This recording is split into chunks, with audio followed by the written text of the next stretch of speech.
We're at the Mission Hospital, Hôpital Famas. This is the operating room. We're not going to go all the way in, but I'll give you a quick glance here.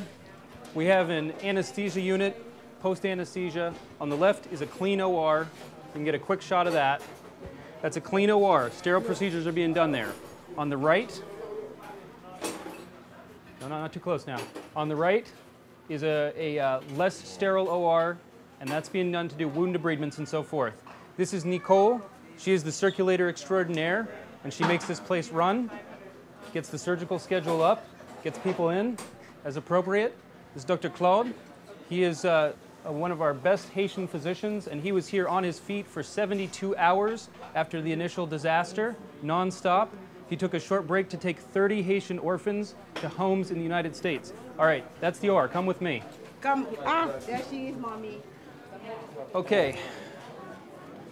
First couple days here was a little bit chaotic, but after we got things better in hand, we actually set up dedicated wards. That is a dedicated pediatrics ward with children. We have Chergé Home, the male surgery ward, Chergé Femme, the surgical female ward. That's in normal times. Right now, it's all surgical patients, and they are mixed, not by whether they are male or female, but by whether they have dirty or clean wounds, or whether they carry infectious disease. We're trying to keep clean surgeries together, and dirty surgeries, complicated wounds that need repeated debridements, those are being kept together as well. The people who are in the dirty wards, we're trying to use gowns and gloves between patients, more so, and we've all got little things of Purell that we're using. I'm going to take you to my wards now. This is Ben. He is one of the management folks here, and he also has been kind enough to interpret and move patients for us. Nursing station where the Haitian nursing staff stay. This is one of my two major wards. This is Med-Femme.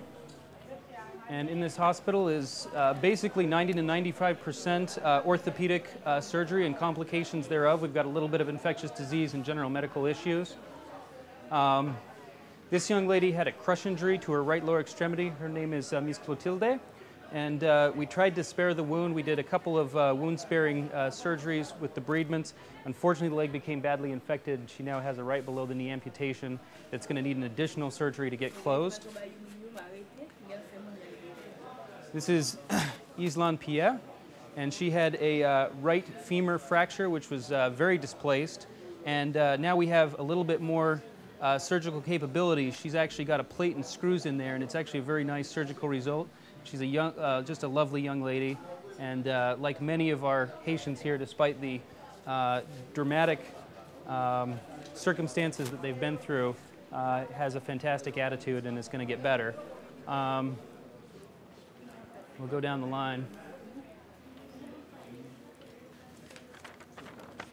All right, this is Marie-Flore Filzami, and she actually had a really dramatic story.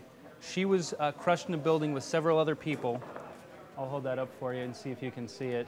Very displaced femoral fracture. She actually had both femurs fractured. The large bones in the legs were fractured, both. And she was crushed under rubble. There were people on top of her who were dead, vomited through the rubble onto her. And she told me, I had people above me. They were vomiting on me. They were urinating on me. I was pulled from the rubble, and here I am. And that's, you know, just the way that she's approached it is, again, amazingly stoic, resilient, and basically is somebody who, because of just her ability to deal with the circumstances, probably will get better despite all. We fixed the right side, and we're hoping to get into surgery today to do plate and screws on the left side as well. All right. This young boy here is Mr. Robertson, and he had, unfortunately, a common late complication of typhoid fever. He basically had a perforation of his bowel, the distal ileum, and had peritonitis. They took him to the operating room.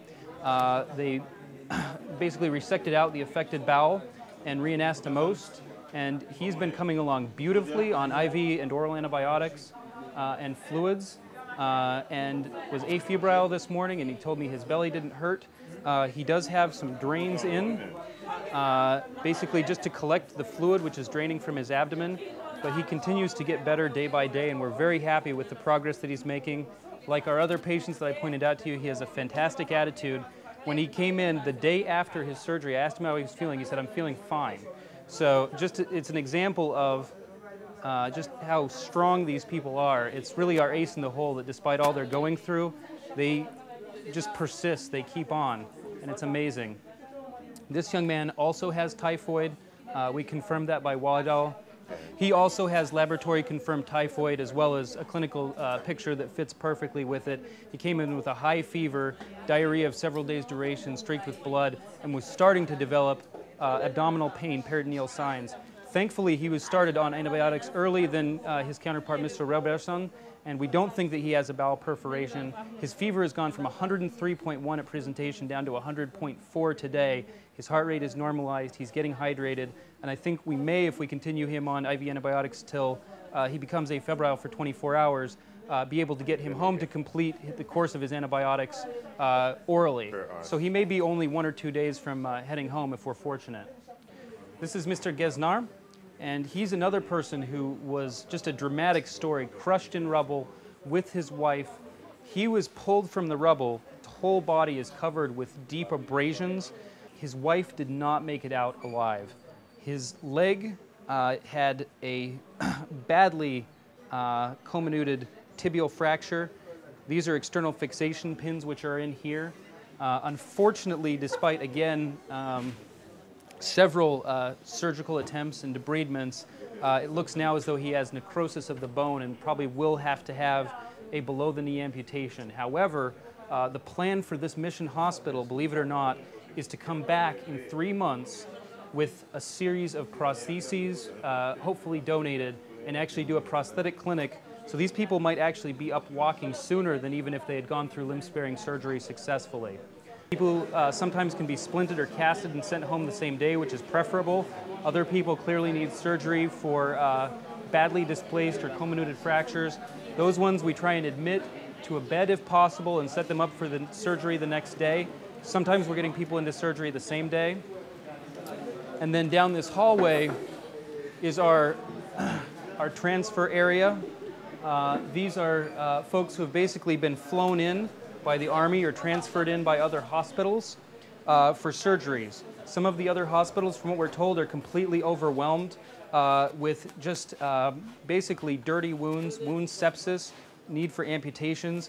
We're in a place now where we can do surgical repair of closed fractures, but the window for doing that is narrowing. We're coming up on the 2-week mark since the initial disaster, not quite there yet, but at that point enough bone callus is formed that it's very difficult to do the surgery on these closed fractures. So we're having the Hôpital Général and Hôpital Central basically transferring us in patients by truck, and we're having the Army basically fly in patients by helicopter if they're available to do so.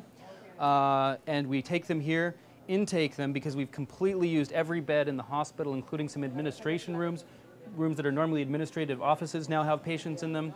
And we're putting them along here, triaging them. And as available, we bring them back to surgery, and we try as much as possible to get people discharged in the morning so that we can put them in a bed after they come out of the operating room. The final few rooms back there are where we're keeping supplies, and we have an additional supply room, which I'll show you now. There are patients in these additional rooms. These are private rooms. I'm not going to take you in those rooms. And then this is our essentially floor supply area, which is filled with things for wound care, local suturing. We've been donated more crutches, which we keep in the back, and we actually train people how to use crutches before they go. Anything that they need to do in terms of follow-up is actually written on a script pad for them, like this one. And it's all written out for them, and all they have to do is bring it back and provide it to one of the folks at the intake area. They read it and send them where is appropriate.